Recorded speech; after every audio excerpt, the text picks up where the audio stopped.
What's going on, everybody? This is Josh Wright, your host of Beyond the Bell Tower, Season 6, Episode 8, and we are back in person, and we're really excited to be having a conversation with Jose today. So Jose, go ahead and introduce yourself and tell us a little about who you are. Right. I'm Jose Garcia Gonzalez. I am a computer science major at NC State, senior. Yeah. Cool. Well, it was great to have you on the show, and we're excited. And we're going to get into a little bit of your interest in artificial intelligence and things like that. So to start us off, can you tell us about, where you're from and how you ended up at NC State? Yeah, so I'm from Morganton. So I know some people don't know where that is. So it's like between Asheville and Hickory, like kind of west from here, 3 hours. 3 hours, okay. And then how I got to NC State, I wanted to do computer science. I knew that as a kid. And NC State had like one of the biggest engineering schools at NC State. So I just went to that because I was like, in case I change my mind, I'll probably want to do engineering. So yeah. You're pretty confident about it? Yeah, I was pretty confident about computer science. Yeah, NC State has a great, engineering and computer science program, so it's pretty attractive to a lot of people. I know that. So what are some of your favorite things to do, like outside of class? I really like cooking. Cook a mean steak, cook some spaghetti. Besides that, I like sleeping in. Oh yeah, that's everybody. Okay. And then what is one thing that NC State has given you that you weren't expecting coming in as a student? I think NC State there's been a lot of community I've built at NC State that I didn't think about. There's just been a lot of programs, and like just putting myself out there and then working is like something I didn't really think about doing or like think about working, and it's just I got to know a lot of people. Yeah. So NC State definitely has a big community feel. That's one thing that I felt a little bit, when I got there. I got there during, the virus, right? As I'm sure you did too. And so it was a little, hesitant on that. But once things started to open up again, that's something I felt right away. Tell us a little bit about how you got into the computer science program. What's the story behind that? Right. So I applied to computer science. That was my passion. That's what I wanted to do. I knew from the get-go. Didn't get into engineering first year. This was a problem for me, but I was like determined. I got into education actually. That was my backup. So day one, I was emailing my education advisor. I was like, how do I go into engineering? And they were like, I'll do everything I can to help you. I'll do whatever it takes. And I completed all the classes. I coded in, got rejected. I was like, okay, I got a B in physics. Let me fix that. So I retook the course, got an A. Wow, after getting a B? Yeah, I retook it, got an A. You must love physics. No. No. I don't know if I could retake something like physics after getting a B. I love computer science. Okay. Physics, it was something I endured. But then I still got rejected. And I was like, my advisor was like, sometimes they want you to take the introductory level courses. So I took the first CSC 116, which is the first one, and then the second one is 216. Took that, got good grades, nothing. And I was like, you know what? Like, I'm wasting a lot of time. I'm in my second year. I'll just transfer to computer engineering. It's close enough. I can get a job in what I want anyways. And I did that. I got into engineering, but then I was like, let me try one more time to code into computer science. And this time they let me in. I don't know, like if I was just in the right spot at that point, or because I was in engineering, they let me in. But yeah. That's quite the story. You being willing to take a class that you did fairly well in over again, just to make it look better, so you can get into computer science. Yeah. Do you find that a lot of the students in computer science have similar stories, like not getting in right away and trying to have to work their way in, or is it? I think not. I think there's a lot of people who try to get in but fail. Okay, and they move another direction. Yeah. Okay. Well, hey, credit to you for sticking with it, man. That's awesome. Yeah. So you're a first-generation college student. Right. So can you tell us a little bit about, the impact that's had on your college experience and how you go about, talking to other students about it? Right. Being a first-generation college student goes hand in hand with like me being a first-generation American. My parents are from Mexico, so I like to tie those two things together because they're kind of the same thing for me. I think it affected my life getting into college. I don't know how it is for you, but like my parents didn't go to college, and they didn't go to college here specifically. Okay. So like they don't know how any of this works. I didn't know, I always wanted to go to college, but like senior year came around, high school, and I was like, how do I apply? Like, how do you do that? What is Common App? What is FAFSA? I didn't know any of those things. And then like, if it wasn't for my TRIO counselor in high school, then I probably wouldn't have been able to apply as good as I did. Just because like, it would have taken me longer to understand the whole process. And some people have their parents who can help them. I think I still have a lot of friends who are like, my mom helps me fill out the FAFSA. And I was like, dang, that'd be nice. Wow. I'm glad you mentioned that because it kind of reinforces some of the conversation that we've had in past episodes with other first-gen students and the concerns they had, when applying, like, how do I do this? Right. The Common App thing, it's pretty helpful to college students, doing that one application and sending it off, but you don't really know how to work that if you don't have other people that, went to school themselves. So that's really good that you mentioned that. So now let's get into like some of your research experience and the stuff that you're interested in as a student. We know that you're researching artificial intelligence. And so could you tell me a little bit about some of the research that you've done with it and just like an overall, let's call it an advertisement. Why should someone be interested in artificial intelligence? Right. I think all the advertising I need is like, you've seen ChatGPT. It's going crazy. Like it's kind of taking over. Yeah. But for the research that I do it's not like that at all. Okay. It's called Engage AI. That's the place. They operate out of many colleges, but they have a specific place in NC State. Okay. And what my specific job is to help research scientists with a certain project that they're doing, and their job is to bring AI to an educational point. Okay. So what they do is they make video games for kids to work at in the class setting, and then they want to take information about videos that they record while playing the game to see if a student, certain acts that a student does, like maybe they're like a little confused, so they like most students go like this. So a system that could maybe detect that and then tell the teacher, this student's having trouble, you can go help them. It's like an assistant, like an AI assistant. That's I guess. awesome for students. Yeah. That's really cool. And so you did mention ChatGPT. I know your research doesn't cover that, but I'm really interested in it, right? And I don't know a lot about it. Could you explain what you know about it to me and to the people listening, just ChatGPT and why it would be beneficial? Right. So it's this kind of know-all program that can read in any input that you say, interpret it like any human would, and then tell you and give you information that maybe a human wouldn't be able to. Okay. Based on just like processing like billions of data and like kind of finding the right thing for you and spitting it out.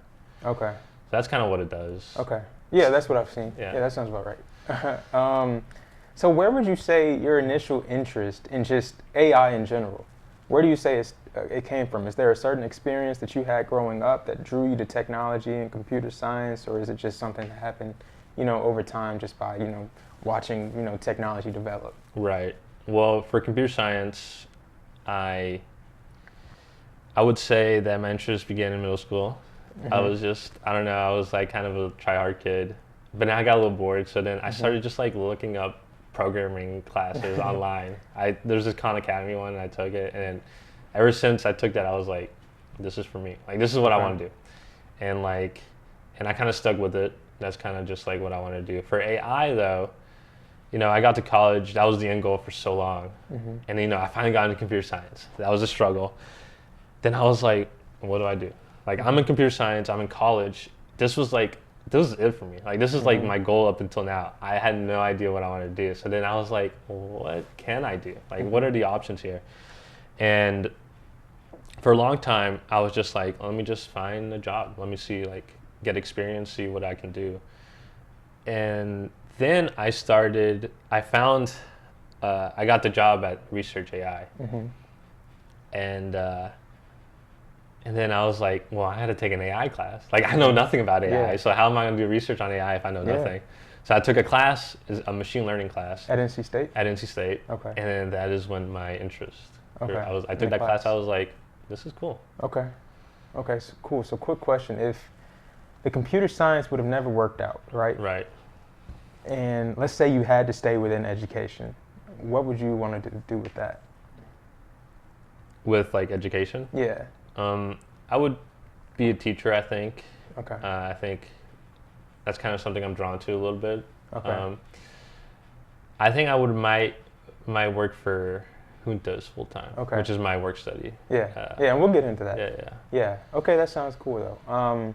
And then do you also do research with NC State, or is it just with the research company that you work with? So it's I do research with NC State, and Mhm. they operate with the company. And they operate? Yeah. Okay, so how did you find that opportunity? Actually through JUNTOS. It was great. Oh, okay. So they host this academy for students, and I got in contact with them because I work with them, and I was like, Right. I have nothing to do for summer. Let me try to code something for you guys. Let me maybe I was like, workshopping an app to see if I could make it for them, or like, we were just in a conversation. They were like, we want you to talk to this person called Jonathan Rowe, Mm-hmm. and he was the director of. He was like helping them with their computer science class in their academy, and I talked to him for a little bit. He was helpful, and I was like, I googled him, and I was like, oh, he does some like research. Okay. And then, fall semester came around, and I was like, I kind of want to do research, and then I just messaged him, and he was like, yeah, I can like get you an interview, and I got an interview, and I got the job. Okay. Cool. And so in your time, you mentioned the class that you took for, learning about AI, and then now you've done your research with the company, within AI. What do you think are some of the coolest things that you've learned about it that you didn't know coming in? About AI? Yes. It's like kind of fogs and mirrors, AI. Uh-huh. It's just like this kind of black box that you don't know anything about. I took this machine learning course, and it's just statistics. It's like really advanced statistics. And like, it kind of makes sense. It's like, I just never thought about it. And like, it was a little like, it kind of took me away from what I thought AI was. But then it brought me to this idea where it's like, well, this seems kind of more manageable for me, and I can definitely do this. It's very complicated. Like, it's not just statistics. It seems complicated. Yeah. But it's like, I know, I felt more connected, I guess, or like more able to do the work since I could understand a little bit behind the scenes. Okay. And so in your own estimation, once again, based off of all the research you've done, would you say there's a need for it? For AI? For AI, I don't know if there's a need for AI.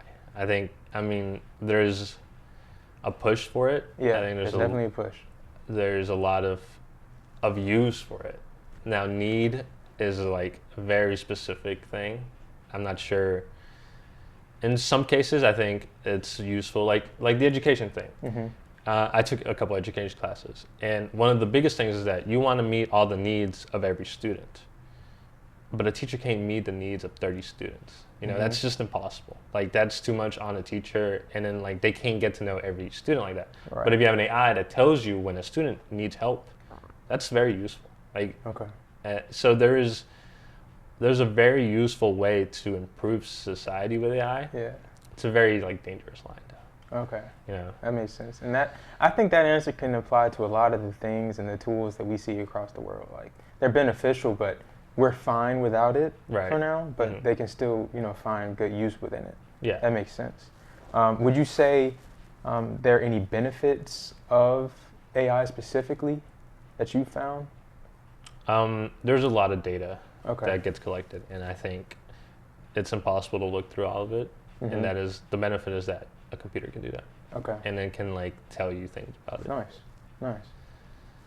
I would say that the thing that isn't good about AI and about all these things is that we live in a very biased world. Like, data is very biased. Like, you can have a data set that tells you that there's more crime happening in a Hispanic neighborhood. Mm-hmm. But that's biased because like probably there's other factors, other variables that affect, why there's more crime in there. It's probably because, Hispanic people are more oppressed. They probably don't have, good enough jobs. Maybe that's something they need to do. It's like this thing, but an AI doesn't know that, Okay. So it's like if you feed an AI biased data, it's going to spew out biased results, and it can be very like dangerous if we're not careful about what it takes in. So we have to be really cautious with it. Okay. Yeah. Yeah, so the benefits and detractions from, okay, cool. Can you tell us a little bit about your plans, your upcoming plans for this summer? What are some of the internships that you'll have? Right. I got an internship, finally. It's been, it took a little bit, but I got one. That's okay. It's at T. Rowe Price. They're like some financial firm. Yeah, I'm excited just because I've never had an internship. You know, I don't know what kind of work I'll be doing. It's kind of just software engineering. They just kind of put it in a big bucket. They're like, you're gonna do software engineering. I don't know if it's confidential or anything, or I think what it truly is that this happens with a lot of software engineering jobs or internships. They kind of just don't know. Yeah. You know, you can be on any project at any moment. Okay. So it's like they don't know what you will do, so they'll just kind of put you in a very like vague label. Okay. And so what do you think excites you the most about it? I would lie if I didn't say that the paycheck. Yeah, okay.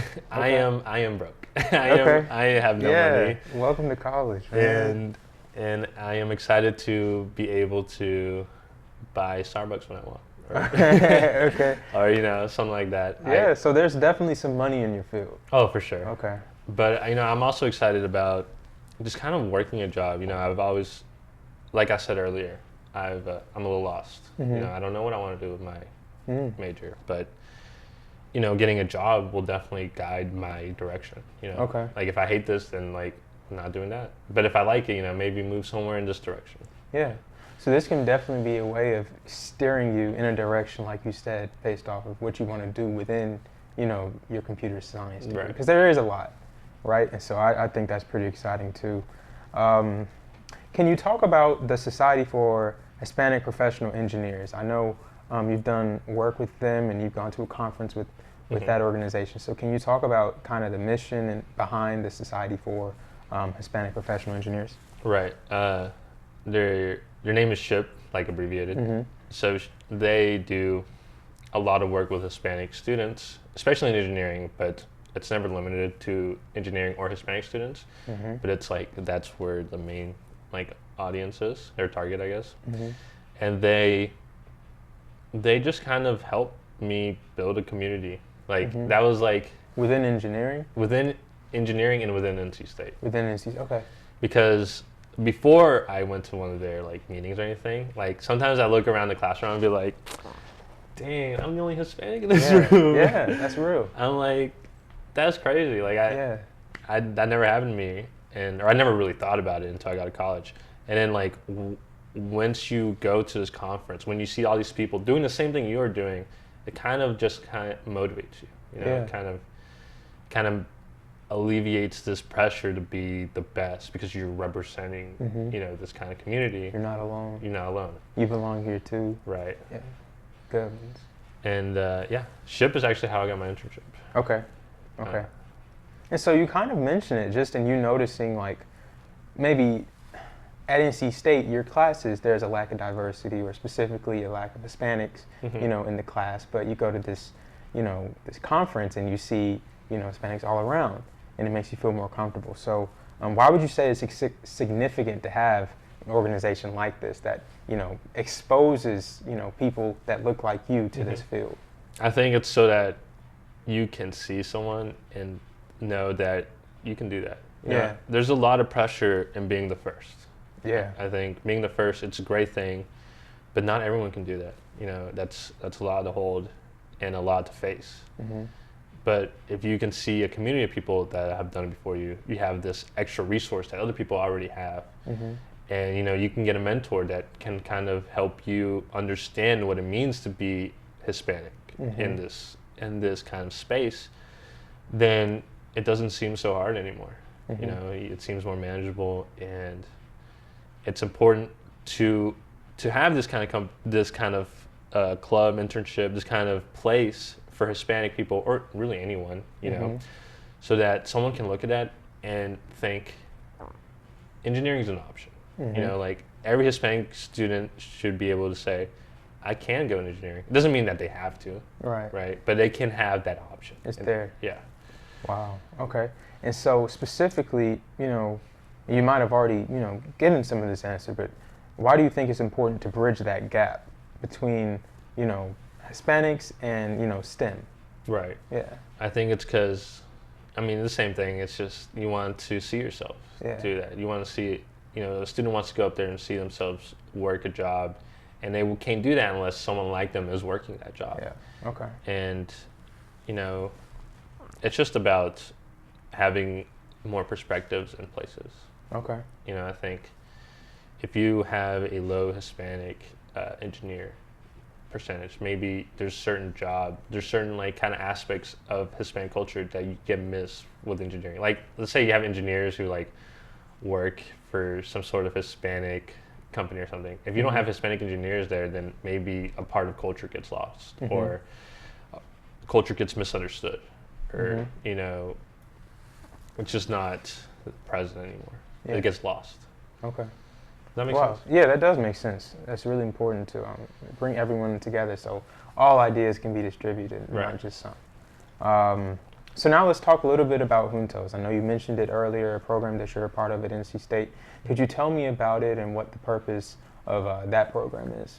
Yeah, so JUNTOS does kind of what SHIP does, but for high schoolers. So they provide resources to high school Hispanic students.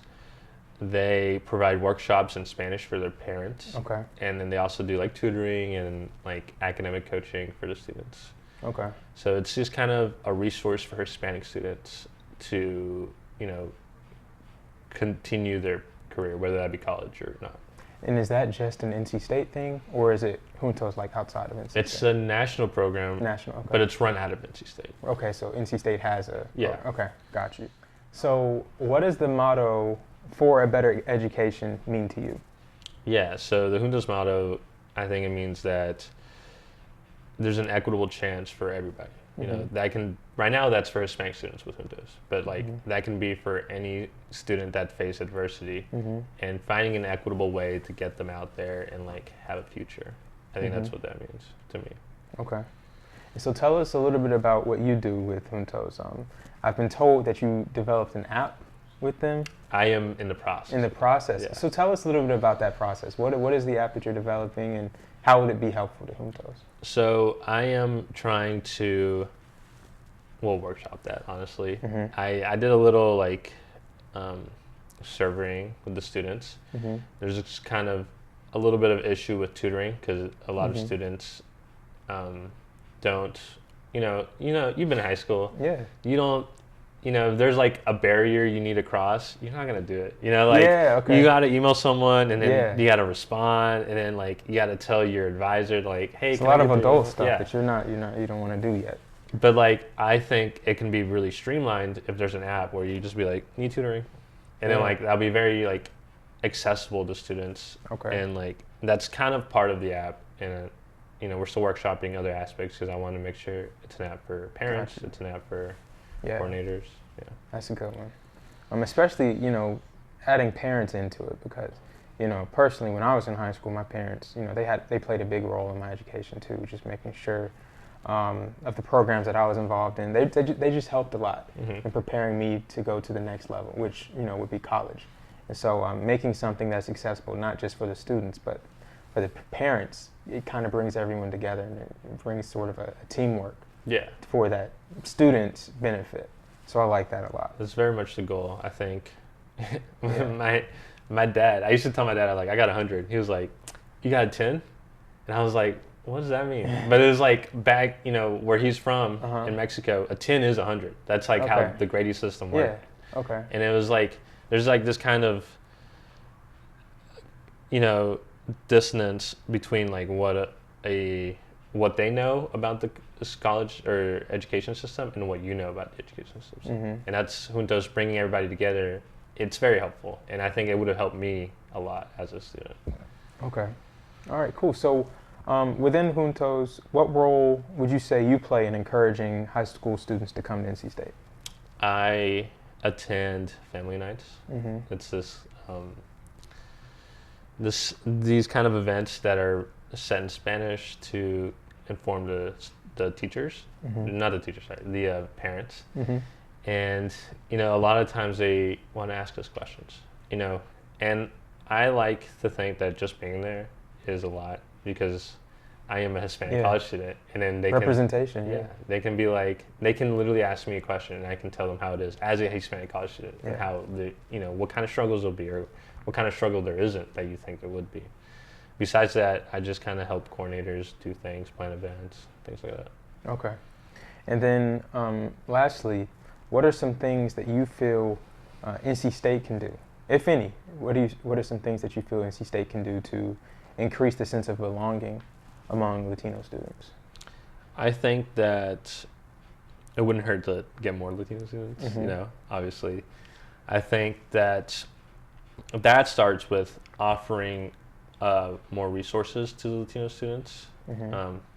Just because that is probably the biggest barrier for anyone's education is finance, what kind of money you got, can you even attend this college? And just kind of promoting more events. I don't know. I mean, it's kind of hard to say what they can do because, I don't know, it's a PWI, so it's it's kind of already has this atmosphere. So to breach it is a little harder than it seems. Okay. Yeah. All right, cool. So before we kind of wrap things up later on, I do want to step back into AI a little bit. Right. It's fascinating. What do you think of how AI is represented in media today? Specifically through, some of the things that we read online about it, or even through, like television. How do you think it's represented? I think there's a big fear of AI. Yeah, okay. I think a lot of people think AI will destroy the world. It'll be like it'll gain consciousness and do something. Will it do that? I don't know. I'm not, I'm barely starting my research in AI to understanding it. Okay. But what I think is that there's two things. There's a lot of benefits from it. I think, like I said earlier, there's a lot of things we can't do. Not that we need to do, but it'd be helpful, But with anything that is new, we have to make sure it is done right, and it's done correctly, and that the data is right, and that we have every sort of perspective on this, not just the engineers that are there. Just getting everybody's perspective. Yeah. Okay. Specifically, let's talk a little bit about this movie. Has it already come out, Megan? Yeah, it came out. Okay, it came out. So let's talk a little bit about that. And I think, for me, it's kind of my first interaction with something like that before. The little girl, she's gifted a personal robot, and that is supposed to protect her, right? Or things like that.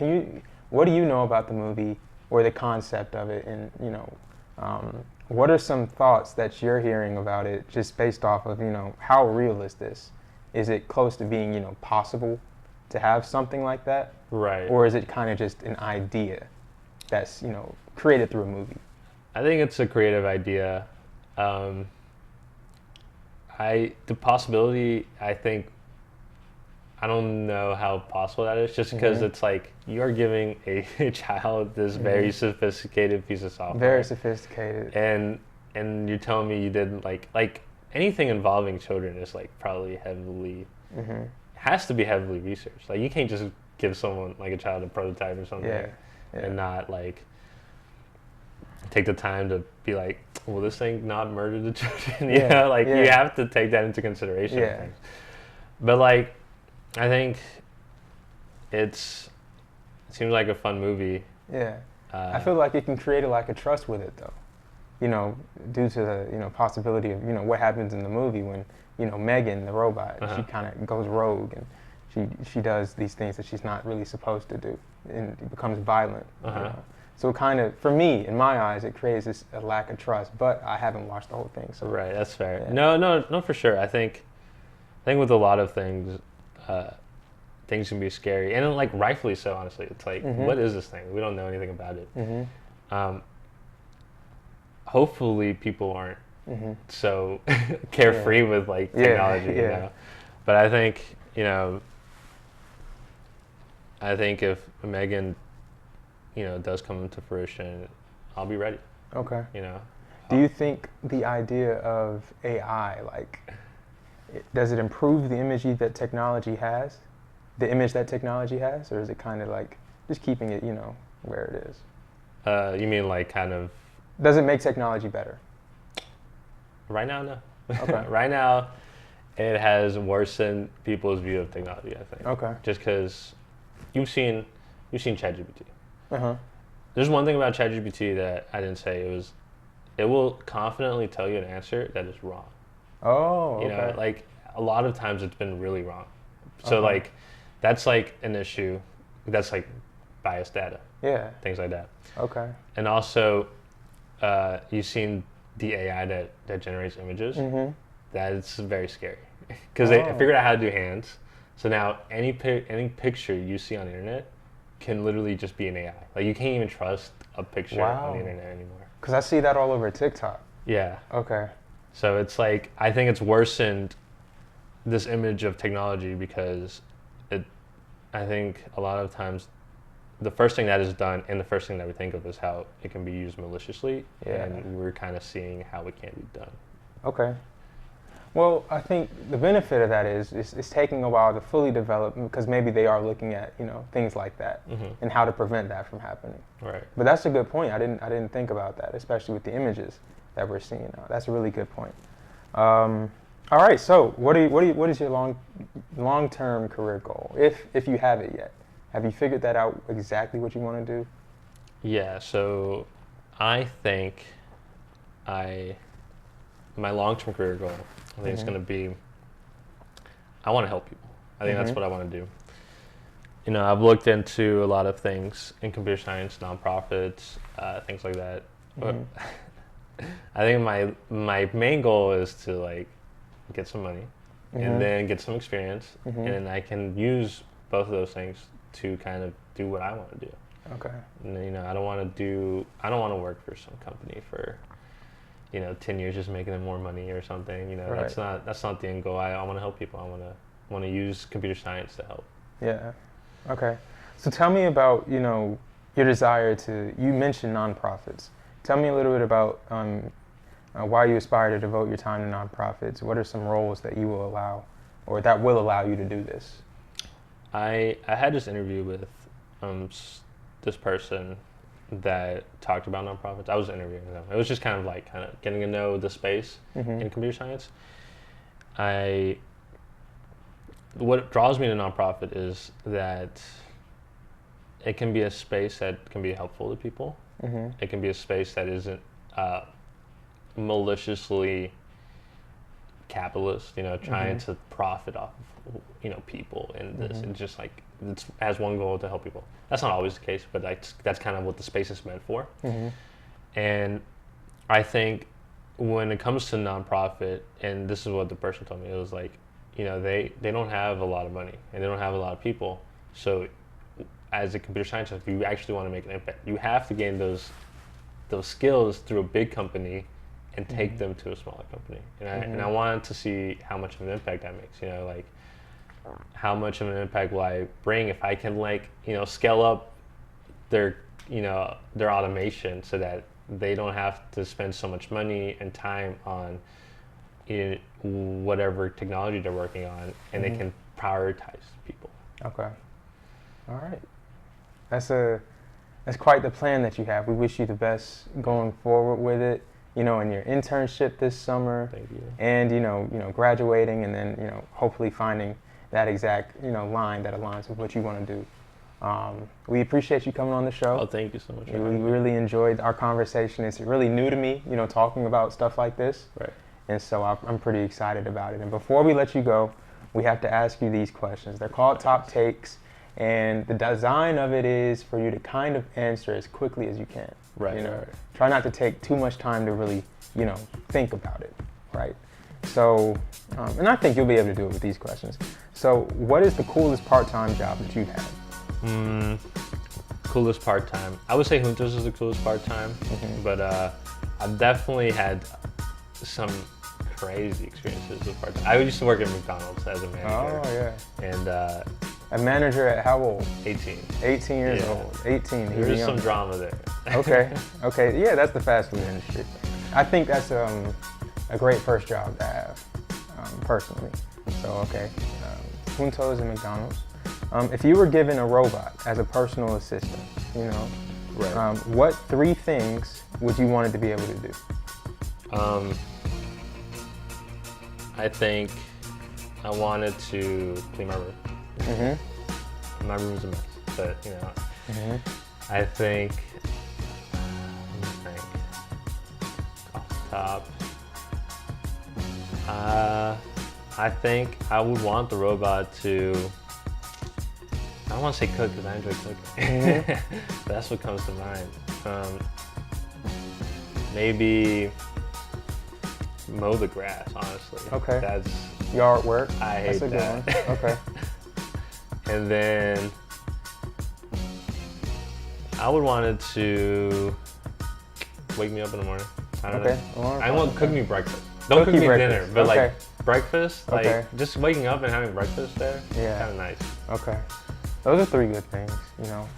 You said Clean room. clean the room, make you breakfast, and, you know, take care of the lawn work, Yeah. yard work for you. That's a good one. I definitely have that second one for sure, because I don't do a lot of yard work.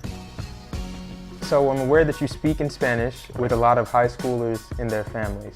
And so really quickly, could you give us as, imagine that we're potential students, okay? Right. And give us advice for what to expect when, you know, coming into NC State. What should a student expect? And then translate it to English. Okay. Yeah. Hola, soy José. Yo estudio informática. Y yo estudio informática porque es mi pasión y es lo que quiero hacer. Entonces, lo que yo quiero decir es que tú puedes hacer lo que tú quieras y sigue tu pasión. Es lo que tú necesitas hacer y siempre hay dinero en lo que tú quieres hacer. Entonces, si lo que tú quieres nomás es dinero, encuentra tu pasión y vas a encontrar dinero ahí. So I said that. Hi, I'm Jose. Mm-hmm. And I study I got computer that part. science. Yeah. and I study computer science because I'm passionate about it. Mm-hmm. And you should be passionate about what you study. And if all you're looking for is money, find something you're passionate about. Mm-hmm. You'll find money through Mm-hmm. that passion. That's So, good. Yeah. That's really good. That's really good. And then lastly, where do you see yourself in 10 years? 10 years. I'll be 31. It's kind of Mhm. crazy to say that out loud. 31? Yeah. Damn. 10 is a big number when you think about it in terms of like 10 years down the road, but you'll look up and you're right there. Right. I hopefully have a house. That's such a bad answer. Have a house. Hey. I probably want to be working on a nonprofit for them. Okay. Maybe, you know, there's a lot of things I want to do. I have a lot of dreams, goals. One of my secret goals is to write a movie. So, Oh, you know, wow. like maybe get started on that. Yeah. What kind of movie do you want to write? No clue. No clue. But I Okay. think something that portrays Hispanic people. Okay. I think that's a good thing. I really like Knives Out. I really like that kind of style of like murder mystery, maybe something like Yeah. that. Yeah. Okay. Cool. Well, Jose Garcia Gonzalez, we appreciate you coming on the show. Thank you so much. I had a blast, and I know you all enjoyed listening, so we appreciate your support. Stay tuned for the next one, and we'll see you next time. Peace.